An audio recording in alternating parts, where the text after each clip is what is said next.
Hello guys, welcome back. In this video we're going to be taking a look at the Gerber Freescape folding bow saw.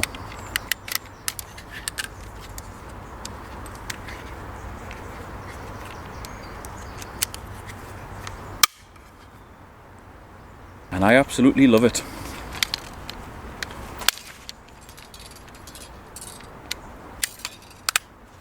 Just folds up that easily, and it's really quick to put back together.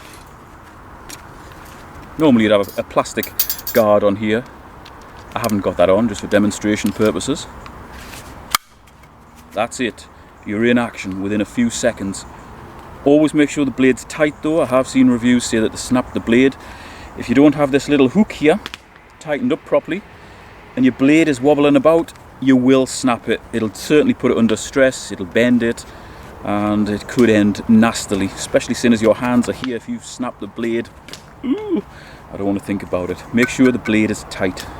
This is wonderfully constructed. It's exceptionally light, very, very strong. It's stiff when it's put together. You know, it doesn't feel as if it's going to fall apart or wobble around. It just feels like a proper bow saw, albeit one that folds up so you can put it in your pocket or in your backpack. Very nice. It is expensive, but you're paying for quality construction, lightweight, and really good performance. And I'll show you the performance of it now. Okay, so we've got a little bit of oak here that I've just chopped down off a tree, so it is fresh. We're going to give the little saw a go, see how fast it goes through it. This is approximately 1.5 inches diameter, maybe, the main trunk.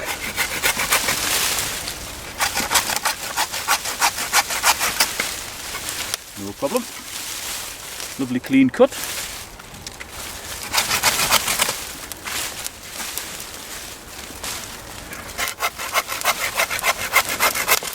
Again, no problem at all.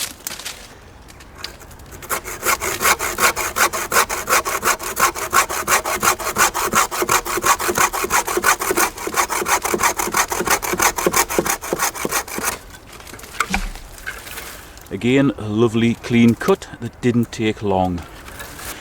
Okay, next one is well over 3 inches thick. I'm not quite sure if it's 4 inches, but maybe 3.5 inches or so.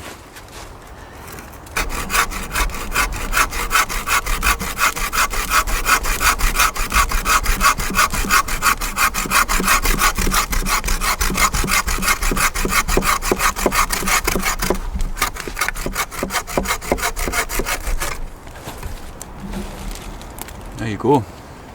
Now I've seen one of the written reviews for this on Amazon, and it says will be suitable for cutting up to 10-inch diameter.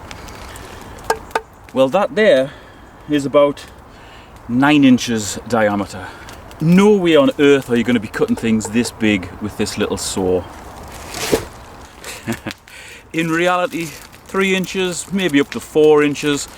That'll allow you to get plenty of movement with the saw blade. No way on earth you could cut 10 inches with this. You just wouldn't have enough either side of the blade to be able to actually use it as a proper saw. It'll certainly fly through smaller stuff, you know, inch, 2 inch, 2.5 inch, 3 inch, 4 inch, and that's about it. I wouldn't really go bigger than 4 inches with this little saw. I tend to use my own rule of thumb, which is basically, if this is a 12-inch blade, you would divide that by 3, so you'd get 4 inches. 4 inches would roughly be the size that a 12-inch blade would cope well with. Anything bigger than that, and you haven't really got enough movement to make it an easy job, you know. Okay, so the Gerber Freescape folding bow saw takes standard 12-inch bow saw blades. It comes with one, doesn't come with any spares. So when I bought this one, I actually bought a 12-inch bow saw blade. I think it was from Roughneck.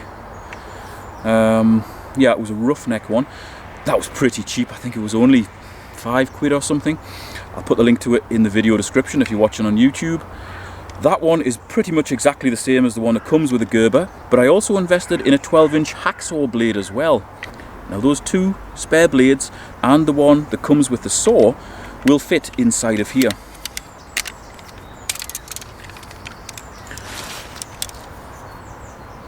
Don't know whether you can see the blade there. but you have got room for another 2 blades, so they'll store in there. When you come to use your saw, obviously you'll have to just take those out and put them to the side and not forget about them. But having the ability to carry spare blades is really good. I like that. In fact, I like everything about this saw. It is expensive, but it is good. I would definitely recommend this. This is 5 stars all the way. Yes, it is expensive, but basically you get what you pay for, you know? And what you're getting is a really, really good saw. I absolutely love it. This is an essential part of an extended bushcraft kit. I would say you could probably get away with the Laplander folding saw or a similar folding saw for smaller things. This one has got the big teeth with the rakers, so you can cut bigger pieces of wood than you could with the ordinary Laplanders. So it's definitely worthy of consideration.